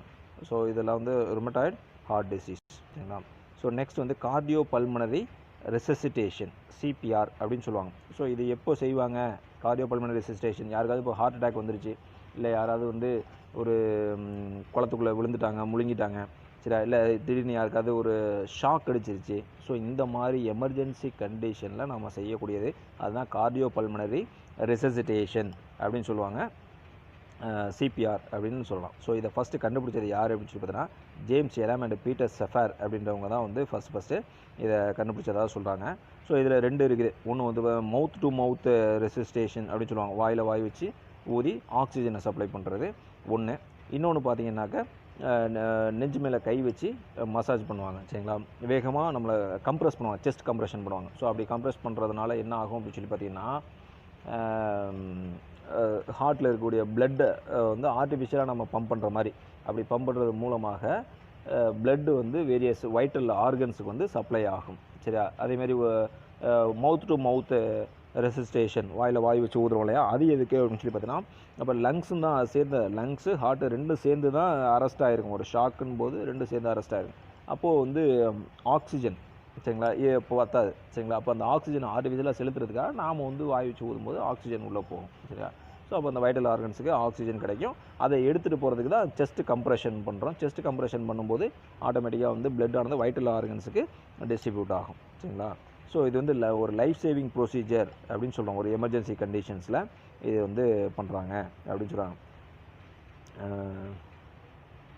அதான் இன் கேஸ் ஆஃப், ஸோ இங்கே நடக்குது அப்படின்னு சொல்லி பார்த்தீங்கன்னா டவுனிங், எங்கேயாவது முழுனாலோ எலக்ட்ரிக் ஷாக்கு ஏற்பட்டாலோ ஹார்ட் அட்டாக் ஏற்பட்டாலோ இந்த லைஃப் சேவிங் ப்ரொசீஜரை பண்ணி நம்ம வந்து அவருடைய மூச்சு வந்து நம்ம கொடுக்கணும் ஃபஸ்ட்டு, சரிங்களா. Achieved by mouth to mouth breathing, சரிங்களா, வாய் வழியாக வாய் வச்சு ஸோ ஊதி நம்ம வந்து டெலிவரி ஆக்சிஜன், சரிங்களா, லங்ஸுக்கு வந்து கொடுக்குறோம். அடுத்து எக்ஸ்டர்னல் செஸ்ட் கம்ப்ரெஷன் பண்ணுறது மூலமாக வைட்டல் ஆர்கன்ஸுக்கு பிளட்டை வந்து நம்மளால் சர்க்குலேட் பண்ண முடியும், சரியா. ஸோ இது எவ்வளோ நேரத்தில் செய்யணும், ஒருத்தர் வந்து பாதிக்கப்பட்டிருக்காரு அப்படின்னு சொன்னால் வித்தின் 4 to 6 மினிட்ஸில் வந்து நம்ம செஞ்சாகணும். ஏன்னா அதை தாண்டிடுச்சு அப்படின்னு சொன்னால் மூளைக்கு ரத்தம் போகலை அப்படின்னு சொன்னால் அவங்களுடைய மூளை வந்து கோமா ஸ்டேஜுக்கு போயிடும், சரியா. ஸோ அதனால் வந்து மூளைக்கு ரத்தம் வந்து வித்தின் ஒரு 2 மினிட்ஸ் அஃபெக்ட் ஆனாலே பார்த்தீங்க அப்படின்னு சொன்னால் மூளை வந்து பாதிக்கப்பட்டுரும். ஸோ அதனால் வந்து வித்தின் 4 to 6 மினிட்ஸ்க்குள்ளே நம்ம என்ன பண்ணி ஆகணும், வந்து அவருக்கு சரி பண்ணணும், சரிங்களா. ஸோ அதுக்கு வந்து நம்ம external chest compression and mouth to mouth resuscitation, so இது 2ம் பண்ணி மூளைக்கு வந்து ரத்தத்தை டிஸ்ட்ரிபியூட் பண்ண வைக்கணும், சரியா. 4 to 6 minutes after cessation of the breath to prevent brain damage or death, சரிங்களா. ஸோ இது கூட சேர்த்து சிபிஆர் கூட சேர்த்து இன்னொன்று என்ன பண்ணுவாங்க, டீஃபைபிரிலேஷன் அப்படின்னு பண்ணுவாங்க. நீங்கள் பார்த்துக்கலாம், 2 அயன் பாக்ஸ் மாதிரி இதில் செஸ்ட்டில் வச்சு கரண்ட் ஷாக் கொடுப்பாங்க, சரி. அப்படி கரண்ட் ஷாக் கொடுக்கறது மூலமாக வந்து டக்குன்னு மறுபடியும் அந்த ஹார்ட் வந்து என்ன ஆகலாம் அப்படின்னு சொன்னால் பீட் ஆக ஆரம்பிக்கலாம், மறுபடியும் அதுக்கான சிக்னல்ஸ் கிடைச்சி மறுபடியும் அது பம்ப் ஆக ஆரம்பிக்கலாம். ஸோ அதுதான் நம்ம வந்து என்ன சொல்லுவாங்க, டீஃபைபிரிலேஷன் அப்படின்னு சொல்லுவாங்க. ப்ரீஃப் எலக்ட்ரிக் ஷாக், சரியா, கொஞ்சமாக எலக்ட்ரிக் ஷாக் கொடுப்பாங்க, சரிங்களா. So to recover the function of the heart, சரியா. So that's all. ஸோ அடுத்து பார்த்தீங்கன்னா கொஞ்சம் எக்ஸ்ட்ரா மெசேஜ் கொடுத்துருக்காங்க. அது என்னென்ன அப்படின்னு சொல்லி பார்த்தீங்கன்னா இந்த வேரிகோஸ் வெயின்ஸ் அப்படின்னு ஒன்று சொல்லியிருக்காங்க. இந்த வேரிகோஸ் வெயின்ஸ்ன்றது என்ன அப்படின்னு சொல்லி பார்த்தீங்கன்னா நம்மளுடைய பிளட் வெசல்ஸ் வந்து டைலேட் ஆகிருக்கும், சரிங்களா. ஸோ அது வெயின்ஸில் பிளட் வெசல்ஸ் வந்து பார்த்திங்க அப்படின்னு சொன்னால் அதோடைய சுருங்கி விரிங்கும் தன்மையை வந்து இழந்திருக்கும். ஸோ அதனால் அதோடைய வால்ஸ் இருக்கும் இல்லையா, ஏன்னா வெயின்ஸில் வந்து வால்ஸ் இருக்குன்னு சொல்லியிருக்கோம். அந்த வால்ஸ் தான் வந்து பேக் ஃப்ளோ ஆஃப் பிளட்டை வந்து ப்ரிவென்ட் பண்ணும். ஸோ அதுவும் வந்து வீக் ஆயிரும். ஸோ அதனால் அதில் பார்த்திங்கன்னா பிளட்டு வந்து அதிகமாக அக்குமுலேட் ஆகிரும், சரிங்களா. ஸோ அப்போ காலில் பார்த்திங்கன்னா வீங்கி போன மாதிரி அந்த வெயின்ஸ் எல்லாம் வந்து வெளியில் வந்து தெரியும், சரிங்களா. ஸோ ஏன்னா திரும்ப மறுபடியும் அதால் பம்ப் பண்ண முடியாது, வெயின்ஸ் எல்லாம் பம்ப் பண்ண முடியாது. ஸோ அதனால் பார்த்திங்க அப்படின்னு சொன்னால் காலில் வந்து இரத்த குழாய்கள் வந்து வீங்கி போன மாதிரி பெருசாக தெரியும், சரியா. ஸோ மெயினாக பார்த்திங்கன்னா பாதிக்கப்படக்கூடிய இடங்கள் பார்த்திங்கன்னா காலில் வந்து ஏற்படும். அடுத்து பார்த்திங்கன்னா ரெக்டல் ஆனல் ரீஜன், சரியா. ரெக்டல் ஆனல் ரீஜனில் அதுதான் நம்ம பைல்ஸ் அப்படின்னு சொல்லுவோம் இல்லையா, ஹெமராய்ட்ஸ். ஸோ அது வந்து ஏற்படும். அடுத்து ஈசோஃபேகஸ் அண்டு ஸ்பெர்மேட்டிக் கார்டில் வந்து இந்த மாதிரி வேரிகோஸ் வெயின்ஸ் அப்படின்றது ஏற்பட முடிச்சுறாங்க. அடுத்து பார்த்திங்கன்னா எம்போலிசம், முதல்ல சொன்னோம்ல த்ராம்பஸ் சொன்னோம் இல்லையா, அந்த த்ராம்பஸ் மாதிரி சின்ன சின்ன த்ராம்பஸ் வந்து சின்ன சின்ன கட்டிகளாக உடஞ்சதுன்னா அதை வந்து என்ன சொல்லுவாங்கன்னா எம்போலஸ் அப்படின்னு சொல்லுவாங்க. இது வந்து இந்த எம்போலஸ் வந்து என்ன பண்ணும் அப்படின்னு சொல்லி பார்த்தீங்கன்னா பிளட் வெசல்ஸ் போய் சின்ன சின்ன பிளட் வெசல்ஸ் போய் பிளாக் பண்ணிடும், சரியா. ஸோ அந்த எம்போலஸில் என்னென்னலாம் இருக்கும் அப்படின்னு சொல்லி பார்த்தீங்கன்னா ஃப்ராக்மெண்ட் ஆஃப் பிளட் கிளாட், ரத்த கட்டிகள், அதான் சொன்னேன் த்ராம்பஸ், பெரிய ரத்த கட்டி இருக்கு இல்லையா, அந்த ரத்த கட்டி உடஞ்சி சின்ன சின்ன கட்டியாக போயிருக்கும், அதுதான் எம்போலஸ். அது கூட சேர்ந்து அந்த பிளட் கிளாட் கூட சேர்ந்து போன் ஃப்ராக்மெண்ட், சரிங்களா, எலும்புகள் ஏதாவது உடஞ்சிருந்துச்சு ஒரு ஆக்சிடென்ட் போது அது, சரிங்களா. அல்லது ஏர் பபிள்ஸ், சரிங்களா, அந்த ஏர் பபிள்ஸ். ஸோ இதெல்லாம் சேர்ந்தால் தான் அதை வந்து எம்போலஸ் அப்படின்னு சொல்லுவாங்க. ஸோ இது என்ன பண்ணும், இரத்த குழாய்களை போய் அடைச்சிக்கும். சரிங்களா? ஸோ அப்படி அடைச்சிக்கிறதுனால பிளட் வந்து அனதர் சைடு வந்து ஃப்ளோ ஆகாது. சரியா? ஸோ முக்கியமாக பார்த்தீங்க அப்படின்னு சொன்னாக்க lungs, coronary artery or liver. சரியா? ஸோ இதுக்கெல்லாம் அப்படி போகலை அப்படின்னு சொன்னால் which leads to death. So இது வந்து எம்போலிசம் அப்படின்னு சொல்லுவோம். அடுத்து அனியூரிசம் அப்படின்னு சொல்லுவோம். இந்த அனியூரிசம்ன்றது என்னென்னா, இந்த பிளட் வெசலுடைய டெர்மினல் வால் இருக்குது பார்த்தீங்களா, அது வந்து என்ன ஆகும் அப்படின்னு சொல்லி பார்த்தீங்கன்னா ஒரு பைப் ஒன்று வீங்கிரும். சரிங்களா? அப்படி பைப் ஒன்று வீங்கிறதுனால அங்கே வந்து ஒரு பலூன் லைக் சாக் மாதிரி உருவாகிடும். சரிங்களா? ஸோ இது என்ன பண்ணும், சைடில் இருக்கக்கூடிய டிஷ்யூஸ் எல்லாம் டேமேஜ் பண்ணும். சரி, அப்படி இல்லாட்டி இது வந்து வெடிச்சிடும். சரி, இப்படி வெடிச்சிருச்சு அப்படின்னு சொன்னால் இங்கே வந்து ஹெமரேஜ், இரத்த கசிவு அப்படின்றது ஏற்படும். சரி, அந்த weakened regions of the wall of the artery or veins bulges to form balloon like sac. So ஆர்டரிஸ்லேயே வெயின்ஸ்லேயே எந்த பகுதி வீக்காக இருக்கோ அதில் வந்து இந்த மாதிரி பலூன் மாதிரி வீங்கும். சரியா? அப்படி வீங்குறதுனால அது நான் பக்கத்தில் இருக்கக்கூடிய டிஷ்யூஸை வந்து டேமேஜ் பண்ணும், அல்லது வெடிச்சிருச்சு அப்படின்னு சொல்லி பார்த்தீங்கன்னா அது வந்து இரத்த கசிவை வந்து ஏற்படுத்தும். சரியா? ஸோ அதை தான் நம்ம வந்து அனியூரிசம் அப்படின்னு சொல்லுவோம். So that's all about this lesson. சரிங்களா? ஸோ நெக்ஸ்ட்டு வந்து நம்ம எக்ஸ்கிரீஷன் வந்து அடுத்த கிளாஸில் பார்க்கலாம். Okay, thank you.